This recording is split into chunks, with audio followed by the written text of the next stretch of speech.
Assalamualaikum warahmatullahi wabarakatuh. Sahabat Toppers, Hampir dia murtad dari agama. Ustadz Mahir At-Twalibi lagi-lagi memancing emosi netizen, utamanya keluarga Gus Dur, warga Gus Durian, dan umumnya warga NU yang memang sangat getol menghormati almarhum Gus Dur.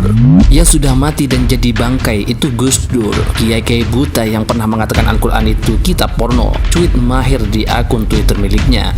Lantas, bagaimanakah reaksi putri Gus Dur dan warga NU atas hinaan kepada almarhum Gus Dur? Berikut ulasan lengkapnya. Budayakan nonton sampai habis agar tidak gagal paham.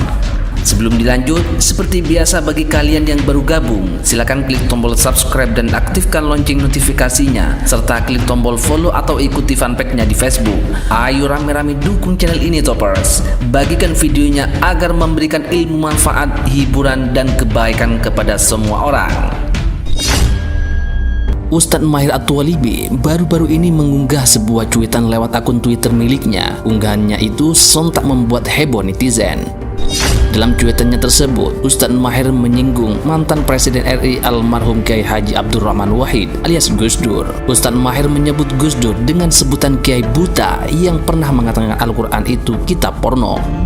Yang sudah mati dan jadi bangkai itu Gus Dur, kiai-kiai buta yang pernah mengatakan Al-Quran itu kitab porno. Cuitan Ustadz Mahir di akun Twitter miliknya Minggu 22 Maret 2020. Hal itu diungkapkannya sebagai respon balasan atas penghinaan seorang netizen terhadap dirinya.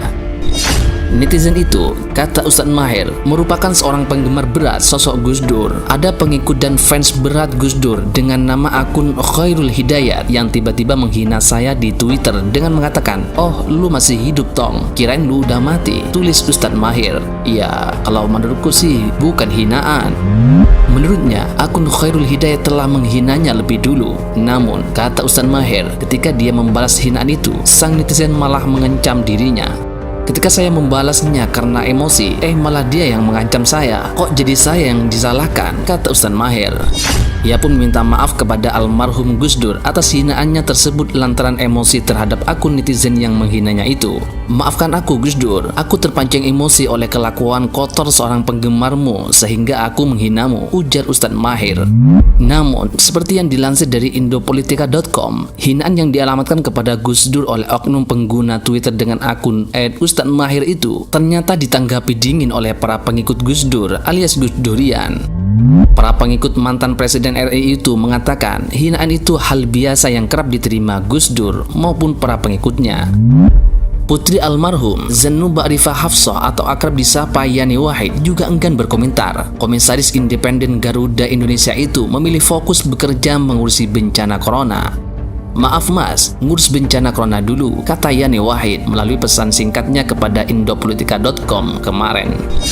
Sementara itu, salah seorang Gus Durian asal Jombang, Aan Ansori mengatakan hinaan oknum ustadz tersebut tidak terlalu membuat Gus Durian reaktif menanggapinya. Beberapa waktu lalu, ada selebritas agama dianggap menghina almarhum Gus Dur di Twitter. Publik menjadi sedikit geger, utamanya dari kalangan Nahdien dan tidak sedikit aktivis, kata Aan Ansori, Gus Durian asal Jombang kepada Indopolitika.com Rabu 25 Maret 2020. Selama itu, kata dia, Gus Dur memang kerap mendapat serangan terbuka, tetapi Gus Dur tak pernah membalasnya, baik lewat ucapan maupun gestur. Hal itu disebabkan Gus Dur dikenal sebagai pengajur demokrasi. Selain itu, Gus Dur juga dianggap memahami konsep komunikasi publik yang ada di dalam Al-Quran. Dia menambahkan, hinaan dan cacian adalah gizi bagi Gus Dur dan mereka yang setia dengan almarhum. Seorang yang demokratis harus mampu menjaga dirinya, menahan ego dan amarahnya untuk membiarkan orang lain menggunakan kemerdekaan tersebut. Satu-satunya cara untuk menghentikan praktik tidak dewasa dalam bentuk hinaan adalah dengan cara tidak melakukan hal yang sama, katanya. Sontak saja, hinaan oknum dengan akun @Ustadz Mahir menuai reaksi keras dari netizen. Namun saat disarankan ke kuburan Gus Dur untuk minta maaf, akun @Ustadz Mahir dengan santai bilang, "Kesalahan saya di Twitter bukan di makam Gus Dur, jadi nggak usah alay," balasnya. Ada juga netizen yang menyayangkan almarhum Gus Dur diseret oleh Ustadz Mahir. Orang lain yang menghina, "Kenapa almarhum lu bawa-bawa? Korelasinya di mana? Gak pernah belajar dari kesalahan. Masih bangga sama itu gelar Ustadz yang lu tulis di depan nama," kata pemilik akun @AA_Ikal. Nah, sekarang bagaimanakah pendapat sahabat Toppers atas komentar Ustadz yang satu ini? Dan jangan lupa tulis komentar terbaik Anda di kolom komentar di bawah ini. Semoga bermanfaat. Wallahu alam.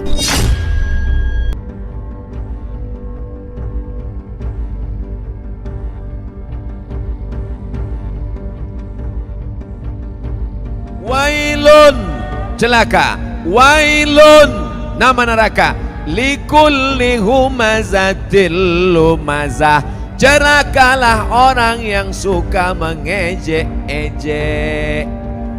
Kenapa tiba-tiba ayat ini yang Ustaz pilih? Saya udah diejek orang berapa hari ini. Itulah ayat yang saya pilih. Daripada saya caci maki di internet, bagus saya bawa ke pengajian. Wailul likulli humazatil lumazah. Celaka orang yang suka mengejek. Celaka neraka wail bagi mereka yang suka. Likulli, semuanya, tak ada terkecuali. Humazah, lumazah. Apa beda humazah dengan lumazah? Humazah mengejek dengan mulut. Lumazah mengejek dengan perbuatan. Begitu dalam kitab tafsir. Humazah bil lisan, lumazah bil fi'li, dengan perbuatan. Jadi kalau ada orang ngejek pakai WhatsApp, humazah apa lumazah? Instagram, Twitter, BBM dipakai lumazah. Hebatnya Al-Quran, dibedakannya antara lisan dengan perbuatan anggota badan. Wailul likulli humazatil lumazah.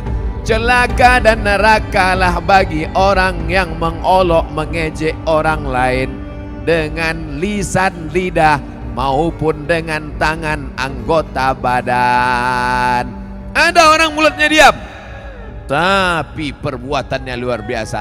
Ada orang tak buat apa-apa, tapi lidahnya luar biasa. Ada orang mulutnya diam, tangannya tak berbuat, no action. Hatinya saja, yang hati dimaafkan Allah selama tidak diperturutkan. La yukallifullahu nafsan illa. Kenapa orang mengejek? Karena tidak klarifikasi. Kenapa orang mengejek? Karena tidak tabayyun.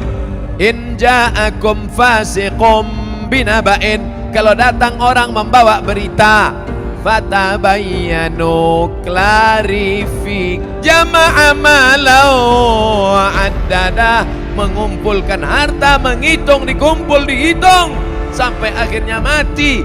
Mana yang dibawa mati? Bisa mobil bawa mati? Siapa bilang mobil tak bisa bawa mati? Bapak yang punya mobil 2 mau dibawa 1 mati bisa. Bawa mobil carry itu ke Masjid Darul Haq, buat di situ ambulan membawa jenazah gratis. Sampai mau naik mobil itu syaratnya 1, mati. Kira-kira bisa tak mobil itu dibawa mati? Bisa. Meninggal bapak, pahalanya mengalir. Ini dipajang mobil sampai 2-3, tinggal rumah. Bisa rumah dibawa mati? Apa yang bisa dibawa mati? Rumah dibangun besar, tinggal. Tapi kau bangun rumah biasa, yang satu kau buat rumah wakaf untuk tahfiz Al-Quran. Yang saya sampaikan ini nampaknya simpel, sederhana. Tapi kalau tidak dijaga, maka yang sudah dilakukan jamaah Darul Haq baik, bagus.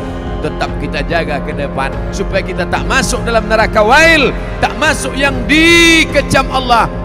Jama'a malau wa'addadah.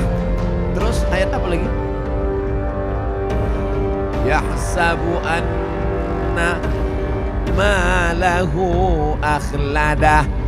Yahsabu, dia menyangka, malahu, hartanya itu, akhladah, membuat dia kekal abadi. Rumahku yang besar membuat aku kekal abadi. Mobilku yang mewah membuat aku kekal abadi. Cincin permataku membuat aku kekal abadi. Maka digalilah kuburan batu di Mesir. Ditemukan jenazah perempuan di dalam. Nama perempuan itu Nefertiti. Siapa namanya? Nefertiti, bukan jembatan. Nefertiti, perempuan tercantik, permata-permata, tinggal kering kerontang, semuanya tinggal tak bermakna. Yahsabu anna malahu akhladah, dia menyangka dengan hartanya dia kekal abadi. Tidak saudaraku, tapi dengan harta orang bisa abadi. Mana contohnya? Masjid depan Istana Maimun, Masjid Kesultanan Melayu Delhi.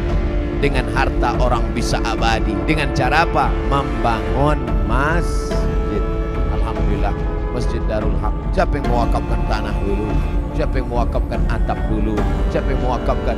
Ini wakaf-wakaf orang meninggal. Saya tak tahu entah siapa yang mewakafkannya, tanpa saya sebutkan namanya. Untuk almarhum Fulan bin Fulan Alfa, tak perlu.